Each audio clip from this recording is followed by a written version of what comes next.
Assalamualaikum warahmatullahi wabarakatuh. Halo, selamat pagi anak-anak. Hari ini kita sudah masuk di pelajaran 5, yaitu tentang Rasul Allah, idolaku. Nah, anak-anak, ada 25 nabi dan rasul yang wajib kita ketahui.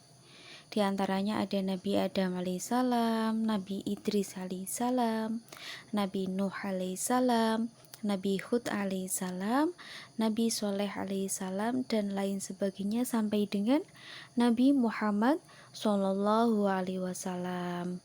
Dan Nabi Muhammad juga mendapat julukan Khotamul Anbiya atau yang sering kita sebut dengan penutup para nabi. Anak-anak, hari ini kita akan belajar tentang kisah dari Nabi Daud alaihissalam. Anak-anak sudah pernah dengar kisah dari Nabi Daud? Iya, betul. Nabi Daud adalah nabi yang menerima kitab Zabur. Sudah pernah kita pelajari di pelajaran sebelumnya, nggih.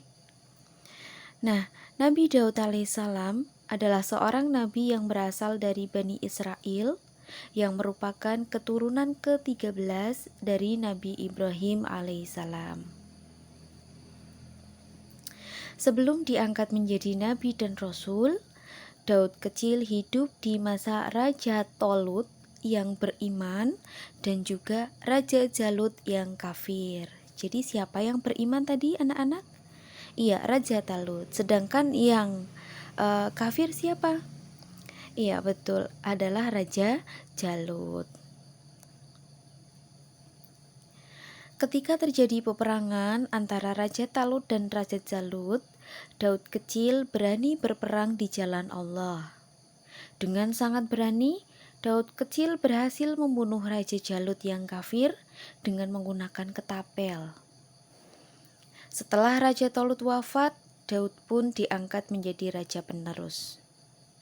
Allah Subhanahu wa Ta'ala mengangkatnya sebagai rasul, dan saat itulah kitab Zabur diturunkan kepada Nabi Daud alaihissalam sebagai mukjizatnya. Jadi kitab Zabur juga ini adalah mukjizat dari Nabi Daud alaihissalam yang diberikan oleh Allah Subhanahu wa Ta'ala.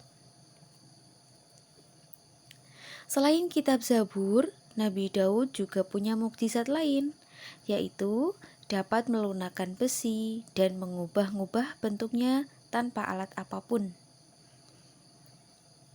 Dengan mukjizatnya itu, Nabi Daud alaihissalam dapat membuat baju yang nyaman untuk berperang sehingga Nabi Daud dan tentaranya itu bisa bergerak dengan nyaman.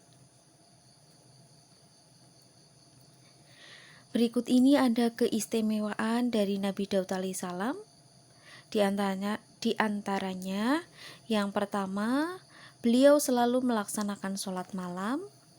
Kemudian beliau selalu berpuasa separuh tahun atau sering kita sebut dengan puasa Daud, yaitu dengan sehari berpuasa dan sehari berbuka.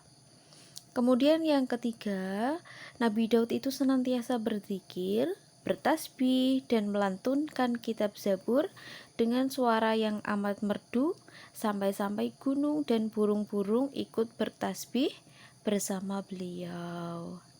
Nah, anak-anak, itu adalah kisah dari Nabi Daud alaihissalam. Semoga nanti kita juga bisa meniru keberanian dari Nabi Daud alaihissalam dalam melawan Raja Jalut. Ya, ingat tadi Raja Talut adalah raja yang beriman, sementara Raja Jalut adalah raja yang kafir. Begitu ya anak-anak. Silahkan dipelajari. Terima kasih untuk hari ini. Kurang lebihnya Bu Guru mohon maaf. Wassalamualaikum warahmatullahi wabarakatuh.